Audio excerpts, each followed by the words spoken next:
નમસ્કાર, તમારી ચુસ્તી સ્ફૂર્તિ અને તંદુરસ્તી માટે હંમેશા હાજર છે health campus YouTube video channel. જી હા દોસ્તો, તમે જોવાનું શરૂ કરી દીધું છે health campus YouTube video channel અને હું છું તમારો દોસ્ત દીપ્તેશ રાવલ. દોસ્તો, જે દોસ્તો આજે જ જોઈન થયા છે, નવા આવ્યા છે, એ તમામ દોસ્તોનું સ્વાગત કરું છું. દોસ્તો, તમને જણાવી દેવાનું કે આપણી ચેનલ ઉપર તમારા આરોગ્યને લગતી, તમારી હેલ્થને લગતી ઝીણામાં ઝીણી બાબતો એ પણ એકદમ સચોટ રીતે અને સરળ શબ્દોમાં સમજાવવામાં આવે છે. તો દોસ્તો, જો તમે ચેનલને સબસ્ક્રાઇબ ના કરેલી હોય તો અત્યારે જ કરી નાખો અને બાજુમાં આપેલું બેલ આઇકન પણ દબાવી દેજો કે જેથી તમે તમારી હેલ્થ અંગેની ઇમ્પોર્ટન્ટ માહિતી ચૂકી ના જાઓ. દોસ્તો, તમે ડાયાબિટીસની દવા જ્યારે લો છો ત્યારે ડે બાય ડે એનો ડોઝ વધે જાય છે. એનો ડોઝ વધતા પછી એક સ્ટેજ એવું આવે છે કે તમે ગમે એટલી દવા લો તો પણ શરીરને અસર નથી થતી. એવું થવાનું કારણ એ છે કે પહેલાં તો દવા તમારા પાનક્રિયાજને સક્રિય કરીને ઇન્સ્યુલિન વધારે ઉત્પન્ન થાય એવું કરતી હોય છે. પછી ધીમે ધીમે આપણા કોષની સેન્સિટિવિટી ખતમ થતી જાય એટલે વધારે ઇન્સ્યુલિનની જરૂર પડે. પછી પાછું ફરીથી એવું થાય એટલે વધારે બીજા ઇન્સ્યુલિનની જરૂર પડે. ઇન્સ્યુલિન આપણા શરીરમાં ફરતો હોય પરંતુ કોષ એને ઓળખી ના શકે. એટલે આ બધી જ અલગ અલગ પરિસ્થિતિઓ ઊભી થતી હોય છે. અમુક પરિસ્થિતિમાં દર્દીનું પાનક્રિયાઝ ટાઈપ 2 ડાયાબિટીસના કારણે પણ નુકસાન પામતું હોય છે અને ધીમે ધીમે ઇન્સ્યુલિન સેક્રેશન ધીમે કરીને પાનક્રિયાઝનું ઓછું થાય છે. જેટલા કાર્બોહાઈડ્રેટ્સ વધારે ખાઈએ એટલું આપણા પાનક્રિયાઝને વધારે ઇન્સ્યુલિન બોડીમાં મોકલવું પડે. એમ કરતાં આપણે કંટ્રોલ જ ના કરીએ અને કાર્બોહાઈડ્રેટ્સ ખાધે જઈએ અને બીજા કોઈ જ કંટ્રોલ ના કરીએ ડાયટનો કે ના એક્સરસાઇઝ કરીએ ત્યારે આપણું પાનક્રિયાઝ પણ વધારે ઇન્સ્યુલિન પેદા કરીને થાકી જાય છે. પેનક્રિયાઝમાં આવેલા બીટા સેલ્સ કે જે આઇસલેટ સેલની અંદર આવેલા હોય છે, આઇસલેટ સેલ્સ અને બીટા સેલ્સ એ બધું જ ખરાબ થઈ જાય છે અને એ બધું ખરાબ થઈ જવાથી ટાઈપ 2 ડાયાબિટીસમાં પણ પાનક્રિયાઝ ખરાબ થતું હોય છે. એટલે દોસ્તો, ટાઈપ 2 ડાયાબિટીસમાં બે વસ્તુ થાય. એક, આપણા કોષની કે જે શરીરના કોષની ઇન્સ્યુલિન સેન્સિટિવિટી ઓછી થઈ જાય અને બે, ધીરે કરીને આપણું પેનક્રિયાઝ પણ ખરાબ થતું જાય. એટલે દોસ્તો, આ બે પરિસ્થિતિ આપણે ટાઈપ 2 ડાયાબિટીસમાં જ્યારે આપણી સંભાળ ના રાખીએ ત્યારે ઊભી થતી હોય છે. દોસ્તો, ડાયાબિટીસ થાય એટલે ઘરમાં ખૂબ ચિંતા થઈ જાય. તમારા ફેમિલી મેમ્બરમાંથી પહેલી વાર જ્યારે કોઈને ડાયાબિટીસ ડિટેક્ટ થાય ત્યારે ઘરમાં કેટલું ટેન્શન થઈ જાય છે એ મેં પોતે અનુભવેલું છે.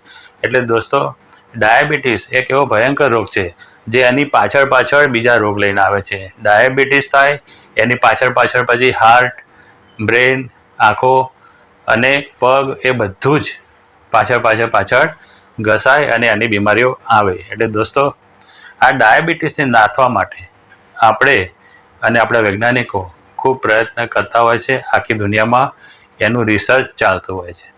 દોસ્તો, ડાયાબિટીસમાં બે પ્રકાર હોય છે, ટાઈપ 1 અને ટાઈપ 2. દોસ્તો, ટાઈપ 2 ડાયાબિટીસ એ આપણી હેબિટના કારણે, આપણી રહેણીકરણીના કારણે આપણને થતો હોય છે. જે મોટા ભાગમાં આ સાચું હોય છે, અમુક અપવાદરૂપ કિસ્સાઓને બાદ કરતા. એના સિવાય દોસ્તો, ટાઈપ 1 ડાયાબિટીસ એ જન્મથી જ થતો રોગ છે અને એની અંદર આપણું પાનક્રિયાઝ નામની ગ્રંથિ છે એ ડિફેક્ટિવ હોય છે. એના લીધે પાનક્રિયાઝ ગ્રંથિ ઇન્સ્યુલિન પેદા કરી શકતી નથી અને દોસ્તો, જન્મથી જ ટાઈપ 1 ડાયાબિટીસ હોય છે. દોસ્તો, ટાઈપ 1 ડાયાબિટીસને રિવર્સ કરી શકાતો નથી, પરંતુ ટાઈપ 2 ડાયાબિટીસ આપણી રહેણીકરણી સુધારીને આપણે રિવર્સ કરી શકીએ છીએ. પરંતુ દોસ્તો, દુનિયામાં એટલા બધા લોકો એવા છે જેમને ખબર જ નથી હોતી કે એમને ટાઈપ 2 ડાયાબિટીસ થયો છે. બીજા એવા કેટલાક લોકો છે જેમને ખબર છે ડાયાબિટીસ થયેલો છે, તેમ છતાંય પોતાની તબિયતનું ધ્યાન રાખી શકતા નથી, કોઈ જાતનું આયોજન કરી શકતા નથી. એક બીજી માન્યતા એ લોકોમાં એવી હોય છે કે મારી દવા ચાલુ છે એટલે પછી હવે મારે કંઈ કરવાની જરૂર નહીં. અમુક લોકો એવું સમજતા હોય છે કે ડાયાબિટીસ એ એક તાવની જેમ હોય છે, જેમ તાવ અઠવાડિયું આવીને ઉતરી જાય એમ ઉતરી જશે. એટલે દોસ્તો, આ બધી ગેરમાન્યતાઓના કારણે ટાઈપ 2 ડાયાબિટીસમાં પણ નોન રિવર્સિબલ કે હવે કશું જ ના થઈ શકે એવી એક કન્ડિશન આવી જતી હોય છે. દોસ્તો, ખૂબ શુગર વધી જવાની એક એટલી ખરાબમાં ખરાબ કન્ડિશન ઊભી થતી હોય છે. આપણા બ્લડની અંદર શુગર એકદમ વધારે પડતું હોય છે ઇન્સ્યુલિન પણ ફરતું હોય છે, પરંતુ આપણા કોષને એનું ભોજન એટલે કે ગ્લુકોઝ મળતો નથી અને એ ગ્લુકોઝ વેસ્ટેજ થઈને આપણા બ્લડમાં ફરે જતો હોય છે. હવે કોષ આપણો ભૂખ્યો થઈ જાય ત્યારે શું કરે? ગમે ત્યાંથી ખાવાનું શોધે. દોસ્તો, કોષ જ્યારે એકદમ આવી રીતે ભૂખ્યો થઈ જાય, એની ઇન્સ્યુલિન સેન્સિટિવિટી એકદમ ખતમ થઈ ગઈ હોય, ત્યારે શું કરે કોષ? આપણા શરીરને આપણો જ કોષ ખાવા માંડે દોસ્તો. એટલે કે આપણા શરીરમાં જે કંઈ પણ પ્રોટીન અને ફેટ્સ એવું બધું હોય એ પોષક તત્વો ગમે ત્યાંથી શોષણ કરવાનું ચાલુ કરી દે. અને દોસ્તો, આ પરિસ્થિતિ અત્યંત વિકરાળ, અત્યંત ભયંકર હોય છે. એની અંદર દર્દી કોમામાં જતો રહે, સડનલી દર્દીની કિડની પણ કામ કરવાનું બંધ કરી દે, હૃદય ઉપર અસર થઈ જાય, આંખો ઉપર પણ અસર થઈ જાય. એ બધી પરિસ્થિતિ એક સાથે ઊભી થઈ જાય. એટલે દોસ્તો, ડાયાબિટીસને જો આપણે લાઇટલી લઈએ, કંટ્રોલ ના કરીએ, તો આ બધી જ પરિસ્થિતિનો સામનો કરવાનો વખત આવતો હોય છે. દોસ્તો, ડાયાબિટીસની આ બધી જ ટેન્શનવાળી અને ચિંતાજનક વાતોની વચ્ચે એક આશાનું કિરણ, એક આપણને ખુશી થાય એવા એક સમાચાર ચાઇનાથી આવ્યા છે. જી હા દોસ્તો, આપણે ચાઇનાને દુશ્મન સમજીએ છીએ. ચાઇનાના કારણે રોગ પણ ફેલાયા હતા, પરંતુ અત્યારે ચાઇના તરફથી એક સારા સમાચાર આપણને સાંભળવા મળ્યા છે. જો આપણે મે મહિનાની 27મી તારીખના ધ ઇકોનોમિક ટાઈમ્સની વાત સાચી માનીએ તો આ સમાચાર આપણા માટે ખૂબ જ આશીર્વાદરૂપ છે. હા, સવાલ એ છે કે એ સમાચાર સાચા હોવા જોઈએ અને બીજું એ ટેકનોલોજી આપણને મળવી જોઈએ. પરંતુ જો બધું સારું થઈ જાય તો આ સમાચાર આખી માનવજાત માટે ખૂબ સારા આવ્યા છે. દોસ્તો, ધ ઇકોનોમિક ટાઈમ્સમાં જણાવ્યા મુજબ ચાઇનાનો એક 60 વર્ષનો વ્યક્તિ, જેને છેલ્લા ઘણા બધા સમયથી 30-35 વર્ષથી ડાયાબિટીસ હતું અને એ પહેલાં ગળવાની ગોળીઓ લેતો, એ પછી ઇન્સ્યુલિનના ઇન્જેક્શન ઉપર આવી ગયો અને એ પછી પરિસ્થિતિ એવી થઈ ગઈ કે હવે ઇન્જેક્શન પણ એના માટે કામ નહોતા કરતા. એવા દર્દી ઉપર ચાઇનાના સાયન્ટિસ્ટોએ, રિસર્ચરોએ એક થેરાપીનો ઉપયોગ કર્યો અને હવે એ થેરાપીના ઉપયોગ પછી 3 મહિનામાં એ દર્દી સંપૂર્ણ સાજો થઈ ગયો. એને જ્યારે પહેલાં ડાયાબિટીસ હતો જ નહીં અને એકદમ સ્વસ્થ હતો, એ સ્ટેજ ઉપર ફરીથી પાછો આવી ગયો. એટલે દોસ્તો, આ દુનિયામાં પહેલી વાર બન્યું છે કે ડાયાબિટીસ કોઈને મટ્યો હોય. કારણ કે ડાયાબિટીસ કદી મટે નહીં. ડાયાબિટીસ એ કંઈ તાવ નથી કે અઠવાડિયું આવીને ઉતરી જાય. ડાયાબિટીસ એ આખા જીવનભર ચાલતી એક રોગની એક પ્રક્રિયા છે અને આપણે એને ખાલી મેનેજ જ કરી શકીએ છીએ. ડાયાબિટીસ સંપૂર્ણપણે હજુ સુધી મટાડી શકાયો નહોતો, પરંતુ આ ચાઇનાના દર્દીમાં ડાયાબિટીસને સંપૂર્ણ પ્રકારે મટાડી દેવામાં આવ્યો છે. એટલે દોસ્તો, આ સમાચાર આપણા માટે ખૂબ ખુશીના સમાચાર આવ્યા છે.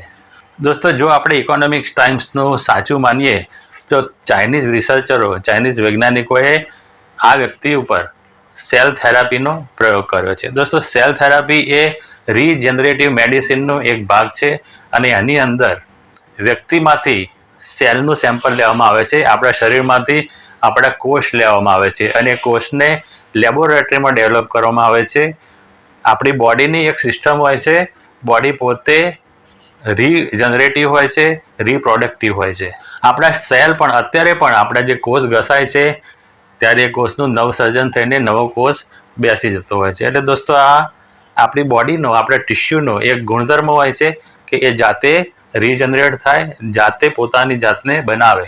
એટલે દોસ્તો, આ જ જે એબિલિટી છે આપણા સેલની રીજનરેટ થવાની, એનો ઉપયોગ કરીને લેબોરેટરીમાં આ વ્યક્તિના સેલ લઈને એમાંથી એ વ્યક્તિના આઇસોલેટ સેલ બનાવવામાં આવ્યા. દોસ્તો, આઇસોલેટ સેલ એટલે જેની અંદર બીટા સેલ હોય છે કે જે ઇન્સ્યુલિન પ્રોડ્યુસ કરે છે.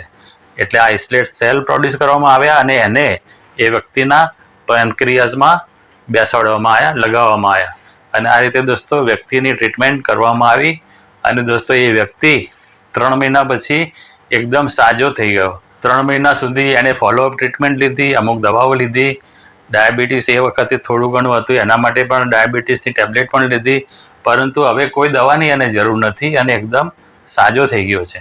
તો રિસર્ચ ચાઇનાનું છે, એના કારણે આપણને થોડો વિશ્વાસ ઓછો બેસે. પરંતુ દોસ્તો, આ રિસર્ચનું વખાણ યુનિવર્સિટી ઓફ બ્રિટિશ કોલંબિયા, એના એક પ્રખ્યાત પ્રોફેસર છે, એમને પણ કરેલું છે. એમનું નામ છે ટિમોથી કેફેર. જ્યાં દોસ્તો, આ ટિમોથી કેફેર નામના પ્રખ્યાત પ્રોફેસર જે યુનિવર્સિટી ઓફ બ્રિટિશ કોલંબિયાના છે, એમને પણ આ રિસર્ચ પેપરનો અભ્યાસ કરીને એના વખાણ કરેલા છે. એટલે દોસ્તો એક આપણા માટે આશાનું કિરણ ઊભું થયેલું છે. દોસ્તો આ રિસર્ચ સાચું હોય તેમ છતાં આ રિસર્ચમાં હજુ પણ થોડી ખોટ છે. કારણ કે દોસ્તો રિસર્ચમાં પેનક્રિયાસને સાજું કરવાની વાત થઈ, બરાબર, પરંતુ જે કોષની ઇન્સ્યુલિન સેન્સિટિવિટી ખતમ થઈ ગઈ હોય છે, આપણા બોડીની અંદર આપણા કોષમાં ઇન્સ્યુલિન સેન્સિટિવિટી રહી નથી હોતી, એના વિશે આ રિસર્ચમાં કશું જ કરવામાં આવેલું નથી. એટલે એક શક્યતા એવી થાય કે પેનક્રિયાસ સાજું થઈ જાય અને ઇન્સ્યુલિન સેક્રેશન કરે, પરંતુ દોસ્તો આપણા કોષની જે આખા શરીરની અંદર આપણા કોષ હોય છે એની અંદર ઇન્સ્યુલિન સેન્સિટિવિટી જતી રહી હોય તો એનું શું, નવું પેનક્રિયાસ ઇન્સ્યુલિન પ્રોડ્યુસ કરશે પણ એ સેલ સુધી જઈને સેલમાં કામ નહીં કરે તો. એટલે દોસ્તો આ રિસર્ચ હજુ કદાચ પહેલું પગથિયું છે અને એની ઉપર બીજું રિસર્ચ થવાનું બાકી છે દોસ્તો, અથવા કરવું જોઈએ. અને દોસ્તો આ રિસર્ચ આપણા ભારતના વૈજ્ઞાનિકો અને ડૉક્ટરોએ પણ કરવું જોઈએ. આ એક ખૂબ મોટી તક રહેલી છે. દોસ્તો આપણા ત્યાં અમદાવાદ કિડની હોસ્પિટલમાં સ્ટેમ સેલ થેરાપી ઉપર ડૉક્ટર ત્રિવેદીએ રિસર્ચ કરેલું હતું, પરંતુ એ પછી આગળ શું થયું એની કોઈ જાણકારી આપણી પાસે નથી. તો દોસ્તો આપણી અમદાવાદ કિડની હોસ્પિટલમાં પણ આ રિસર્ચ થવું જોઈએ. દોસ્તો આ રિસર્ચ એ રીતે પણ અધૂરું છે કે ટાઈપ 1 ડાયાબિટીસ વિશે કોઈ જ વાત કરવામાં આવી નથી. આ જે ફાયદો થયો છે એ ટાઈપ 2 ડાયાબિટીસના પેશન્ટને થયેલો છે, પરંતુ ટાઈપ 1 ડાયાબિટીસમાં આ સેલ થેરાપી ઉપયોગી છે કે નહીં એ બધું જ કંઈ રિસર્ચ થયેલું નથી કે એના પેપર્સ આવેલા નથી. એટલે દોસ્તો સમાચાર સારા છે, પણ હજુ પણ નવા રિસર્ચની જરૂર છે અને એ આપણા ભારત માટે તક છે. તો દોસ્તો આ એક આશાનું કિરણ હતું અને સમાચાર આપણા ડાયાબિટીસ પેશન્ટો માટે ખૂબ અગત્યના હતા, એટલે એની ઉપર મેં એક સ્પેશિયલ વિડીયો બનાવ્યો છે. આશા કરું કે તમને આ વિડીયો ખૂબ જ ઉપયોગી સાબિત થાય અને ભવિષ્યમાં ટેકનોલોજી આવે અને આપણું ભારત પણ ડાયાબિટીસથી મુક્ત બની જાય. દોસ્તો તમને આ વિડીયો ગમે હોય તો એક લાઇક અને કોમેન્ટ જરૂરથી કરજો. દોસ્તો તમારી એક લાઇક અને કોમેન્ટ અમારા માટે ખૂબ જ પ્રેરણાદાયી હોય છે. જેમ ગાડીમાં આપણે પેટ્રોલ ભરીએ અને ગાડી ફટાફટ દોડવા માંડે, એ રીતે તમે જેમ લાઇક કરો છો, કોમેન્ટ કરો છો, એમ અમારો ઉત્સાહ ખૂબ વધી જાય અને તમારા માટે સારી સારી ઇન્ફોર્મેશન અમે લઈને આવીએ છીએ. તો દોસ્તો એક લાઇક અને કોમેન્ટ ભૂલાય નહીં. દોસ્તો તમારા કોઈ મિત્રને આ માહિતીની જરૂર હોય તો આ વિડીયો તમારા મિત્રોમાં જરૂરથી શેર કરજો. દોસ્તો હજુ સુધી તમે આપણી ચેનલને સબસ્ક્રાઈબ ના કરી હોય તો ફરીથી યાદ દેવડાવી દઉં, અત્યારે જ સબસ્ક્રાઈબ કરી નાખો અને બાજુમાં આપેલું બેલ આઇકન પણ દબાવી દો કે જેથી તમે આવી જ ઇન્ટરેસ્ટિંગ માહિતી ચૂકી ના જાઓ. તો દોસ્તો આજના વિડીયોમાં આટલું જ. હવે તમારી રજા લઉં છું. આપ સૌનો ખૂબ ખૂબ આભાર, ખૂબ ખૂબ ધન્યવાદ. જય હિન્દ.